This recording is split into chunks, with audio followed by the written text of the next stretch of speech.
आज मैं अपना अपाची RTR 180 का बैटरी चेंज करने वाला हूँ और ये है मेरा न्यू बैटरी। तो चलिए फिर देखते हैं कैसे मैं चेंज करता हूँ इसे। मैंने पुराना बैटरी को एक्सचेंज कर लिया था जिसका मुझे 250 रुपीज़ मिला था और ये बैटरी मुझे मिला है सब डिस्काउंट लगा के 1900 का।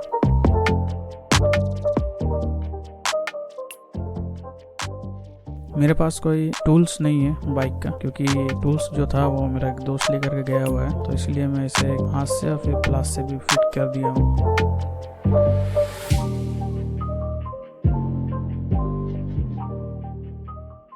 तो चलिए फिट हो चुका है अब।